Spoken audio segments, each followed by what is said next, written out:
10 अगस्त 2023 की सुबह Britain police के पास फ़ोन आता है पाकिस्तान से।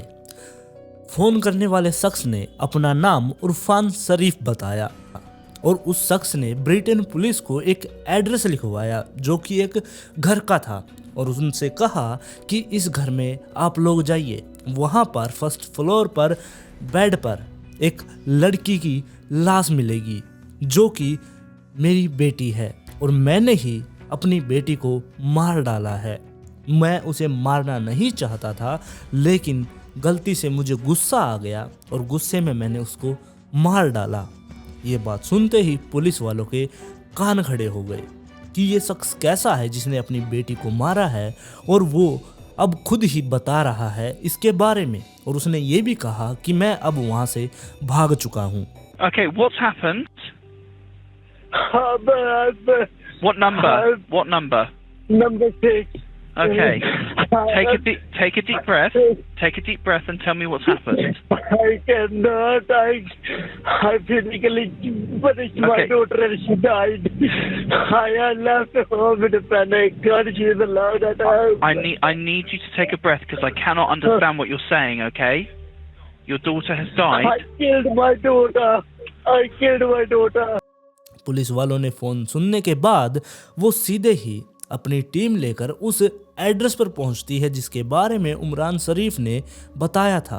अब जैसे ही पुलिस वाले उस घर में पहुंचे वो पूरा का पूरा घर खाली था। पुलिस वालों को पता था कि फर्स्ट फ्लोर पर उन्हें जाना है। अब पुलिस वाले सीधे ही फर्स्ट फ्लोर पर गए। उन्होंने कमरे का गेट खोला। जैसे ही गेट खोला वहाँ पर सारा सामान ज्यों का त्यों रखा था। बेड था, बेड के ऊपर चादर थी और सब सामान अपनी जगह पर था। पुलिस वालों ने जैसे ही बेड के ऊपर जो चादर थी उसे हटाया, उसके अंदर एक लड़की लेटी हुई थी जैसा कि उसने बताया था।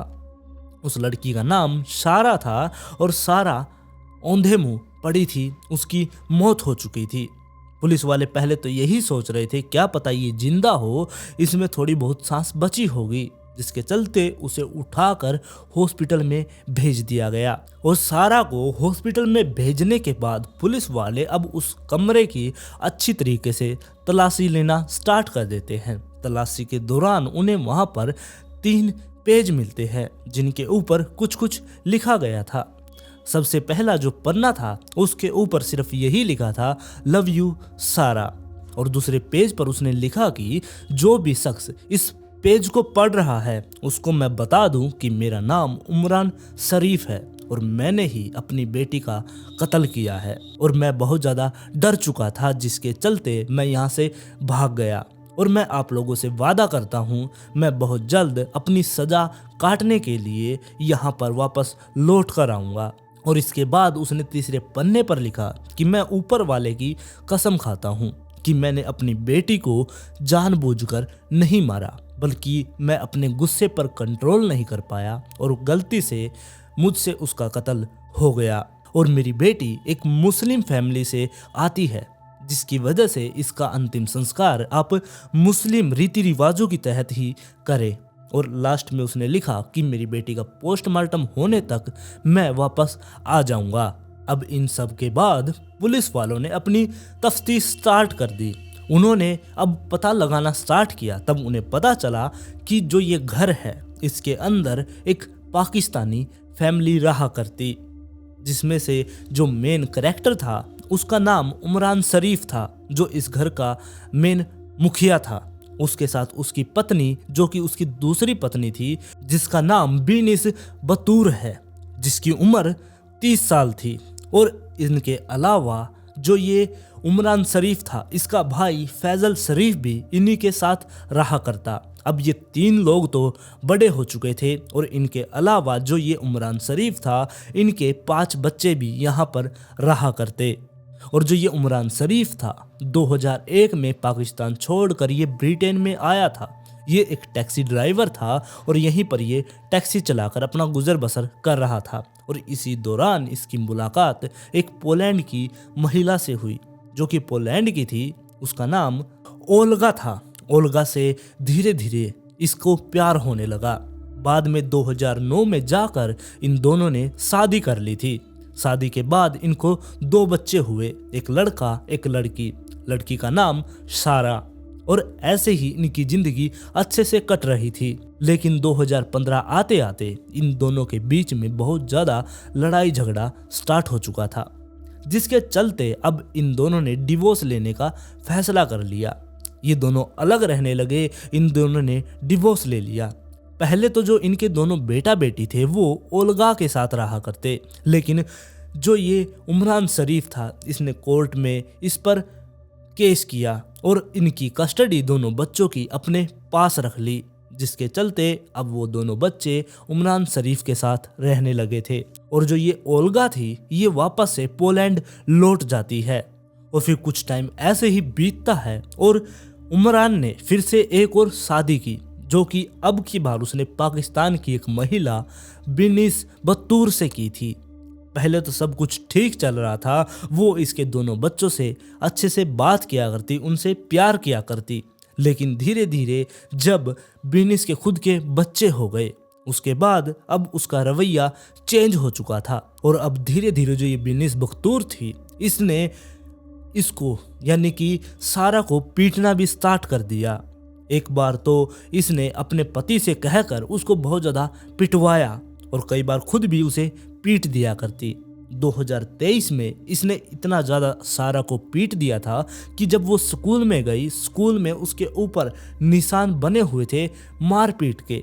उसके फ्रेंड्स को इसके बारे में पता चल गया। जब सारा की माँ को पता चलता है कि स्कूल में इसके बारे में पता चल गया तो उन्होंने इसका स्कूल ही छुड़वा दिया और इसको घर के अंदर बंद करके वो रखने लगे थे। वैसे सारा को म्यूज़िक बजाने का बहुत ही ज़्यादा शौक था, गाना गाने का, साथ में भाषण देने का, ये बहुत सारे उसको शौक थे। लेकिन ये सारी चीज़ें जो इसकी माँ थी उसको बिल्कुल भी पसंद नहीं थी, जिसके चलते इसके ऊपर टॉर्चर होना स्टार्ट हो गया और ये टॉर्चर लगातार बढ़ता जा रहा था। और 9 अगस्त 2023 में आखिरकार उसने अपना दम तोड़ दिया। और जैसे ही उमरान शरीफ को पता चला कि सारा मर चुकी है, वो अपनी फैमिली को लेकर सीधा इस्लामाबाद पाकिस्तान जा पहुंचा। और उससे अगले दिन यानी कि 10 अगस्त को उसने ब्रिटेन पुलिस के पास फ़ोन किया और ये सारी चीज़ें उसने बताई। और जो ये ब्रिटेन और पाकिस्तान है, इन दोनों के बीच में ऐसी कोई संधि नहीं है कि ये एक दूसरे के मुजरिम को एक दूसरे के हवाले कर दे, जिसके चलते अब ब्रिटेन पुलिस को बहुत सारी कठिनाइयों का सामना करना था। अब उन्हें ये तो पता था कि उमरान शरीफ ने ही अपनी बेटी का कत्ल किया है और वो यहाँ से भाग चुका है और अब उसे वापस ब्रिटेन में कैसे लाया जाए इसके बारे में वो सोच विचार कर रहे थे। और इन सब के बीच में ही जो सारा थी उसकी पोस्टमार्टम रिपोर्ट भी आ चुकी थी। पोस्टमार्टम रिपोर्ट सुनने के बाद पुलिस वालों के कलेजे कांप उठे थे। जिसने भी उसकी रिपोर्ट सुनी उन सब की आंखें नम हो चुकी थी, क्योंकि रिपोर्ट में लिखा था कि उसके शरीर पर जो जख्म थे वो 71 जख्मों के निशान थे। 71 इंजरीज उसके शरीर पर थी और तो और उसके शरीर में 25 फ्रैक्चर भी थे। अब आप लोग सोच कर देखें, उसकी शरीर की 25 हड्डियां टूटी हुई थी, जिसमें पसलियां, हाथ की हड्डियां, टांगों की हड्डियां, बहुत सारी हड्डियां टूट चुकी थी। और तो और इस बेचारी सारा को आयरन से, जो गरम आयरन है प्रेस, उससे भी जलाया गया था। इसके शरीर पर जलने के भी निशान थे। इसके नंगे बदन को गरम प्रेस से जलाया गया था। इसके अलावा इसके पूरे शरीर पर बाइट मार्क्स के भी निशान थे। ये आप लोग ज़रा सोच कर देखिए कि एक हड्डी टूटने पर कितना ज़्यादा दर्द होता है। वो तो बेचारी 10 साल की बच्ची थी, उसको कितना ज़्यादा दर्द हुआ होगा। और पसलियों की हड्डी टूटने पर तो बिल्कुल भी बर्दाश्त नहीं होता दर्द। उसको कोई प्लास्टर भी नहीं लगाया, कोई दवाई नहीं दी, वो बेचारी कैसे सरवाइव कर रही होगी, ज़रा सोच कर देखिए थोड़ा सा। और नंगे शरीर को प्रेस से जलाना, जगह जगह पर दांतों से काटना, ये सब सुनकर ही दिल दहल उठता है। यहाँ तक कि पोस्टमार्टम रिपोर्ट में ये भी साबित नहीं हो पाया कि इसकी मौत कौन सी चोट लगने से हुई है। यानी कि इतने ज़्यादा इसको टॉर्चर किया गया था कि डॉक्टर ये बता ही नहीं पाए कि कौन सी चोट की वजह से इसकी मौत हुई है। अब ब्रिटेन पुलिस तो अपने काम में लगी हुई थी, वो बस इस उधेड़बुन में लगे हुए थे कि कैसे उमरान शरीफ और उसकी फैमिली को यहाँ पर लाया जाए। फिर 1 महीना बीत चुका था, लगभग 1 महीना ही। 13 सितंबर 2023 को जो उमरान शरीफ था वो अपनी पत्नी और अपना भाई फैजल के साथ इस्लामाबाद से दुबई पहुंचता है। दुबई से फ्लाइट लेकर वो अब ब्रिटेन में पहुंचता है। इसके बारे में जो ब्रिटेन की पुलिस थी उसको पता लग गया था कि वो अपनी फैमिली के साथ यहाँ पर आ रहा है। उसके बच्चे तो पाकिस्तान में ही थे, लेकिन ये तीनों अब ब्रिटेन में पहुंच चुके थे। इसकी खबर पुलिस वालों को लग गई और वो फ्लाइट जब रनवे पर थी उसी टाइम वहाँ पर एयरपोर्ट पर पहुंचे और पैसेंजर उतरने से पहले ही जो ये पुलिस वाले थे ये फ्लाइट में जा पहुंचे। उन्होंने वहाँ पर जाकर इन तीनों को वहीं से अरेस्ट कर लिया और जब इनको अरेस्ट किया गया वहीं पर इन पुलिस वालों ने बताया कि हम आप लोगों को यहाँ पर अरेस्ट करने आए हैं क्योंकि आप लोगों ने अपनी ही बेटी को मार डाला है, उसका आप पर इल्जाम है जिसके चलते हम आप लोगों को अपने साथ ले जाएंगे। इन्होंने भी कोई सफाई नहीं दी, इनको अरेस्ट किया गया और पुलिस स्टेशन में ले जाया गया। और ऐसे ही पुलिस वालों ने जो अपनी कागजी कार्रवाई थी उन्होंने पूरी की। उन्होंने चार्जशीट दायर कर दी और वो वेट करने लगे इनके केस की ट्रायल का। 8 अक्टूबर को इनके केस की ट्रायल स्टार्ट हुई, 8 अक्टूबर 2024 को। जैसे ही इनकी केस की ट्रायल स्टार्ट हुई इन्हें अदालत में पेश किया जाता है। इन तीनों से बारी बारी पूछा जाता है कि जिस सिलसिले में आपको अरेस्ट कर यहाँ पर लाया गया है क्या आप उन बातों से सहमत हैं। जब इन तीनों ने बारी बारी अपनी स्टेटमेंट दी, ये इन्होंने सारी बात तो कबूल कर ली, लेकिन बेटी को मारने वाली बात यानी कि सारा को मारने वाली बात इन्होंने कबूल नहीं की। उसके लिए इन्होंने बिल्कुल भी साफ इनकार कर दिया। इन्होंने कहा कि नो कमेंट्स, यानी कि ये वकील ने इनको समझा दिया था। अब जो उमरान शरीफ था जिसने फ़ोन करके पुलिस को इसके बारे में बताया था कि मैंने अपनी बेटी को मार डाला है, वो अब अदालत में इस चीज़ को नकार रहा था और ऐसे ही इनकी ट्रायल चलती रहती है। पूरा अक्टूबर का महीना बीत चुका था। पूरे अक्टूबर महीने में ये बस यही स्टेटमेंट दिया करते कि हमें इसके बारे में कुछ भी नहीं पता।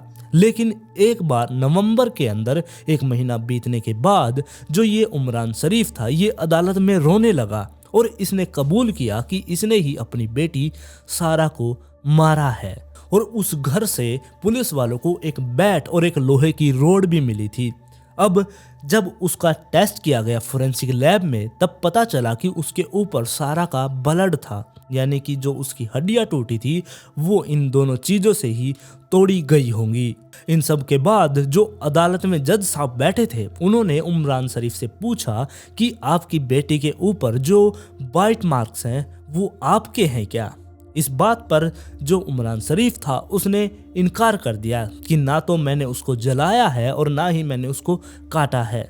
जिसके बाद उसको एक साइड में किया गया। जिसके बाद बारी आती है बिनीस बख्तूर की। उससे पूछा गया कि क्या आपने अपनी बेटी के शरीर पर दांतों से काटा है। उसने भी इस चीज को नकार दिया। तब जज साहब ने कहा कि अगर तुम ये कह रही हो कि वो बाइट मार्क्स तुम्हारे नहीं है तो हम तुम्हारे दांतों का डीएनए टेस्ट करवाएंगे, उस बॉडी पर जो दांतों के निशान हैं उनसे मैच करके देखेंगे, क्या तुम अपना डीएनए टेस्ट करवाने के लिए तैयार हो। तब जो ये बनीस बख्तूर थी इसने साफ इनकार कर दिया, जिससे जज साहब समझ चुके थे कि वो बाइट मार्क्स इसके ही हैं। और फिर तारीख आती है 17 दिसंबर की, जबकि अदालत ने इन सब को सजा सुना दी। अदालत में जज साहब ने कहा कि इन तीनों ने ही मिलकर अपनी बेटी का कत्ल किया है। इन्होंने अपनी बेटी को इतना ज़्यादा टॉर्चर किया जिससे कि उसकी मौत हो गई। और यहाँ पर बिनीस बख्तूर को भी खास तौर पर देखा गया कि उसने सौतेला होने की वजह से अपनी बेटी को कम प्यार किया, यानी कि जो उसकी सौतेली बेटी थी सारा उसको कम प्यार किया और उसके साथ बदसलूकी की और उसको मार डाला। और इन सब के चलते अदालत ने जो ये उमरान शरीफ था इसे उम्र कैद की सज़ा सुना दी और 40 साल तक इसको कोई भी पैरोल नहीं मिलेगी, यानी कि अब ये सारी उम्र जेल में ही सड़ेगा। दूसरी तरफ जो बिनिस बख्तूर थी इसकी पत्नी, उसे भी आजीवन कारावास की सजा सुनाई गई और उसको 30 साल तक कोई भी पैरोल नहीं मिलेगी। लेकिन यहाँ पर जो उमरान शरीफ का भाई था फैजल, उसका इस कत्ल से कोई भी लेना देना नहीं था, क्योंकि उसने इस कत्ल में कोई भी अपनी भागीदारी नहीं दी थी। लेकिन यहाँ पर अदालत ने ये बात नोटिस की कि जब उसे पता था कि उसकी भतीजी पर इतना ज़्यादा टॉर्चर किया जा रहा है, उसको इतना बुरी तरीके से मारा पीटा जा रहा है, तो उसने इस चीज़ के खिलाफ आवाज़ क्यों नहीं उठाई। उसने पुलिस को नहीं बताया, उसने इसके खिलाफ अदालत में वो नहीं आया, जिसके चलते उसे 16 साल की सज़ा सुनाई गई। इन तीनों को जेल में डाल दिया गया। और दूसरी तरफ जो सारा की रियल माँ थी यानी कि ओल्गा, वो पोलैंड में थी। उसे जब पता चला कि उसकी बेटी की हत्या कर दी गई है, वो एकदम से सदमे में चली गई, जिसके बाद उसका साइकेट्रिस्ट के पास इलाज होता रहा और उसने थोड़ा सा ठीक होने पर कोर्ट में एक अपील भी डाली कि मेरी बेटी को जिन जानवरों ने मुझसे अलग किया उनको तो सज़ा मिलनी ही चाहिए, लेकिन इसके अलावा, और मैं एक क्रिश्चियन परिवार से हूँ तो मेरी बेटी भी क्रिश्चियन है और उसकी आत्मा की शांति के लिए आप लोग उसकी डेड बॉडी मुझे सौंप दे और मैं उसको अच्छी तरीके से क्रिश्चियन रीति रिवाज के तहत उसका अंतिम संस्कार कर दूंगी। और ये अपील उसने कोर्ट में डाल दी थी। और आज की स्टोरी में बस इतना ही। आप लोग इस कहानी के बारे में अपनी राय मुझे कमेंट में ज़रूर दें।